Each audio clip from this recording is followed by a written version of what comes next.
Thank you, Madam Speaker. The death of over 100 mental patients at the hands of the ANC government in Gauteng is the single most indicator post-1994 of the astoundingly shallow pit levels to which the former liberation movement has sunk. We can all stand here and speak from a detached position, play politics and try escape responsibility. But the reality of the matter is that more than 100 South Africans who had the misfortune of being mentally diseased perished at the hands of a democratic state. More astoundingly, the ANC government, as was the case when it murdered workers in Marikana, refuses to take responsibility. It's not enough that Tani Mahlangu resigned. It's also not enough, Speaker, that the ANC government comes here and offers half-cooked apology. It is not enough that Mr. Zuma comes here and half-heartedly offers his condolences to the families of mental patients his government killed. We need a government that takes responsibility. What happened in Gauteng is demonstrative of the state of neglect of mental health generally in this country. Despite legislative frameworks available for the protection of mental health patients, the ANC has not prioritized their well-being in all respects.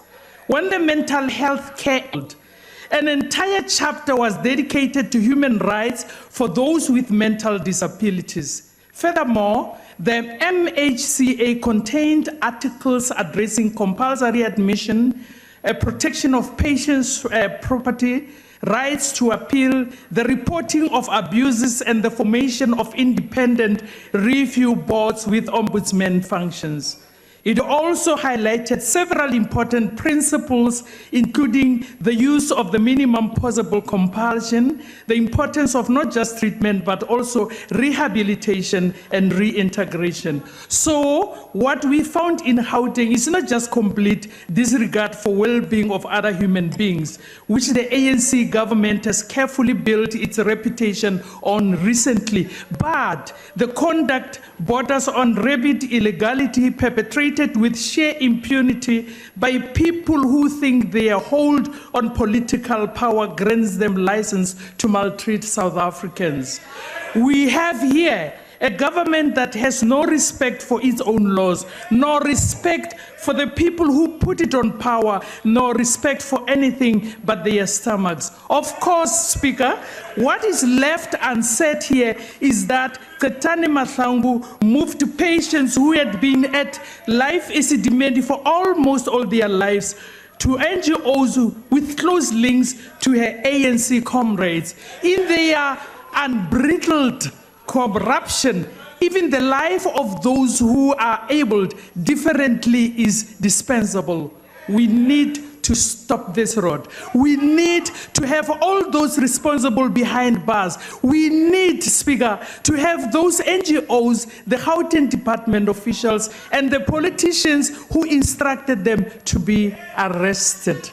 It cannot be business as usual when more than 100 of our countrymen and women died from starvation, dehydration, and other preventable causes. And as EFF, we pass our heartfelt condolences to the families of the deceased and promise that we will leave no stone unturned until the murderers responsible for the death of your loved ones are brought to book. Madam Speaker, we also promise all those frustrated by government inaction in dealing comprehensively with mental health challenges that we will hold the Department of Health accountable for its inaction.